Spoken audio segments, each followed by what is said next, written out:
Olá, bom dia. Começa aqui mais uma edição do Eldorado Expresso, trazendo para você os principais destaques das plataformas do Estadão, na nossa cobertura especial sobre a pandemia de coronavírus e neste feriado, como em todos os outros dias, cada um na sua casa, né, Carol? Bom dia. Bom dia, Raíssen Abac, bom dia a todos. Vamos começar falando sobre as restrições de circulação, especialmente aqui em São Paulo. O governador João Dória demonstrou uma preocupação com a queda no isolamento social. Tem mais gente nas ruas, tem mais trânsito na cidade de São Paulo, em outras cidades também, e com isso ele ameaça endurecer mais as medidas a partir da semana que vem, caso o nível de isolamento social não chegue a 70% da população. Diz que o monitoramento vai ser feito agora neste fim de semana. 70% é um patamar considerado ideal para tentar conter a pandemia de coronavírus. E se isso não for atingido, diz o governador que podem ser aplicadas punições, como multas e até, em último caso, prisão. Isso deve ser detalhado na semana que vem, de acordo com os resultados aí neste fim de semana. Ao mesmo tempo, há uma fila de 30 mil testes aproximadamente lá no Instituto Adolfo Lutz para saber se é ou não caso de coronavírus. Isso mesmo depois de o governo do estado de São Paulo ter anunciado uma força-tarefa para acabar com essa fila. A gente acompanha. E a Itália, um dos países mais afetados pela pandemia, planeja estender as medidas de confinamento e fechamento de atividades não essenciais até o dia 3 de maio, com algumas exceções já a partir do dia 14 de abril, como livrarias e papelarias. Enquanto isso, aqui no Brasil, o governador do Distrito Federal, Ibanez Rocha, decretou a reabertura de lojas e fábricas de móveis, além do comércio de eletrônicos. Por causa dessa pandemia do novo coronavírus, o funcionamento desses lugares estava restrito desde o mês passado. Pelo terceiro dia consecutivo, o Brasil registrou um novo recorde no número de mortes decorrentes do novo coronavírus.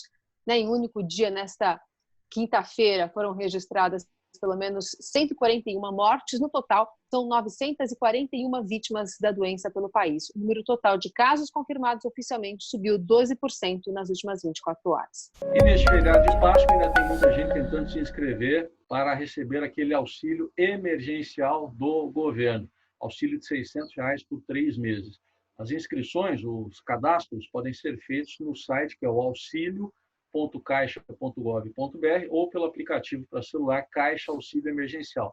O problema é que tem gente que ainda está tendo dificuldade por causa de irregularidades com o CPF. Sem o CPF regularizado, não dá para fazer o cadastro. E ontem, inclusive, houve muita aglomeração em frente a postos da Receita Federal. O Ministério da Cidadania está esclarecendo que não é necessário fazer isso, e a própria Receita Federal está dizendo que é possível regularizar o CPF que estiver com alguma pendência no site, que é o receita.economia.gov.br. Para aqueles casos que envolvem pendências com a Justiça Eleitoral, a Receita diz que a regularização será automática.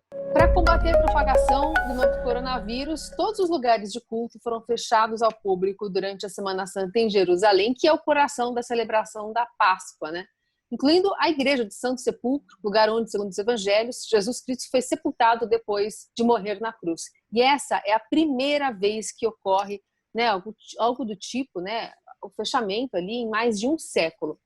Hoje, uma missa simples foi realizada a portas fechadas, dentro da igreja, e depois uma procissão mínima percorreu também a Via Dolorosa.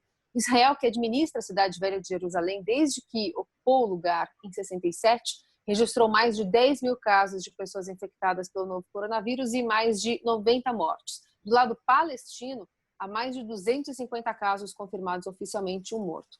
Aqui no Brasil, a cidade de Santana de Parnaíba, na Grande São Paulo, que realiza anualmente aquela encenação da Paixão de Cristo no feriado da Páscoa, teve que adiar a apresentação também devido ao coronavírus. E as divisórias, inclusive, que seriam usadas na encenação, vão virar hospital de campanha para o tratamento da doença na cidade. E a gente continua acompanhando os impactos da pandemia de coronavírus no esporte. Um deles é naquele programa sócio-torcedor que vários clubes têm, e um levantamento de uma consultoria aponta que há um risco aí de perda de 400 milhões de reais em receitas para os clubes. Você encontra esse levantamento lá no nosso portal, no estadão.com.br, lá no esporte, E também aproveita para ver lá que tem programação de fim de semana com os jogos do passado da seleção brasileira. A de 82, que foi eliminada pela Itália, e a de 2002. Tem até reprise da final Brasil-Alemanha. A gente fala o resultado, 2-0 para o Brasil. O Brasil é a penta. E para a gente encerrar esse noticiário de hoje, uma notícia que, na verdade, é uma ideia que o Estadão traz para você usar nesse domingo de Páscoa com a criançada. Né? Já que todo mundo não vai conseguir sair de casa, o distanciamento social, enfim, as grandes reuniões não vão acontecer, mas ainda dá para rolar aquela caça aos ovos ou outras atividades também relacionadas ao tema. O Estadão traz algumas dicas para você conseguir, inclusive com as coisas dentro de casa, fazer uma comemoração bacana. Tem desde pegadas de coelhinho em EVA, fazendo carimbo também, usando uma batata, por exemplo, e as pinturas de casquinha de ovo de galinha mesmo, também ajudam na decoração. Bem legal, então, hein? Estes e outros destaques você acompanha na nossa cobertura especial da pandemia de coronavírus. Uma feliz Páscoa para você. Até segunda, feliz Páscoa.